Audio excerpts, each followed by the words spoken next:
મોરબીમાં હવે નાગરિકોએ જ મોરચો માંડ્યો છે। શણાના રોડ પર આવેલ ઋષભ પાર્ક સોસાયટીમાં પાણીની સમસ્યાને લઈ સ્થાનિકો રસ્તા પર ઉતર્યા। 3 વર્ષથી અનેક રજૂઆત કરવા છતાં કોઈ સમસ્યાનું નિરાકરણ નથી આવ્યું। આખરે સ્થાનિકોએ કંટાળી રેલી યોજી અને તેનો વિરોધ કર્યો। સોસાયટીમાં ઢોલ નગારા સાથે મહાનગરપાલિકાની કચેરી ખાતે સ્થાનિકો પહોંચ્યા। ડેપ્યુટી કમિશનરને આવેદનપત્ર આપી પાણીની સમસ્યાનો ઉકેલ લાવવા રજૂઆત કરી। રહીશોએ મહાનગરપાલિકાની કચેરીમાં જ ભોજન લીધું। 3 વર્ષથી અમારે પાણી આવતું નથી। 3 વર્ષથી અહીંયા ધક્કા ખાઈ જ્યારે આવી ત્યારે 5 દિવસ પાણી આવે છે, 6ઠો દિવસે પાણી બંધ।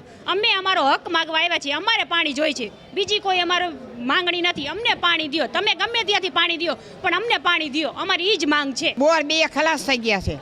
ટેન્કરનું પાણી અમારે જોતું નથી, લાઈનનું પાણી અમારે જોઈએ છે। ટેન્કરમાં ચેન્જ હોય તો કોણીએ ચેક કરે કેટલું પાણી ભર્યું છે, અધૂરું છે કે આખો છે કે પૂરો છે, બરાબર?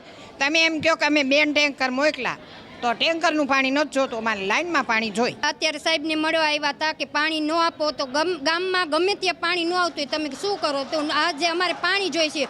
અમે આ ઢોલ નગારા ગાતે વાતે બેરા કાને જો કોઈ ન સાંભળે ને એને સંભળાવ્યા દેખાડવા આવ્યા હતા કે પાણી ન આવે તો શું કરવું એમ। નગરપાલિકામાં અમારો એક જ પ્રશ્ન છે, અમને પાણી આપો। સાહેબે 2-4 વાત કીધી અમને, સોની સાહેબે અધિકારીએ અમને આશ્વાસન આપ્યું, પણ એ આશ્વાસન તો અમે 3 વર્ષથી સાંભળતા આવી છીએ। અમને એકવાર કોન્ટ્રાક્ટર પણ બતાવવામાં આવ્યો હતો કે આ કોન્ટ્રાક્ટર લાઈન નાખશે।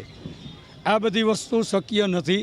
અગાઉ એ લોકો એક સોલ્યુશન આપેલું હતું કે એ લોકોને પાણી તો મળતું હતું પરંતુ પૂરતા પ્રમાણમાં નથી મળતું। તો એમણે એમ કહ્યું કે જો કોઈ એક જગ્યાએ વાલ મૂકી દેવામાં આવે તો એ વાલ મૂકવાના કારણે એમનો પ્રશ્ન સોલ્વ થશે।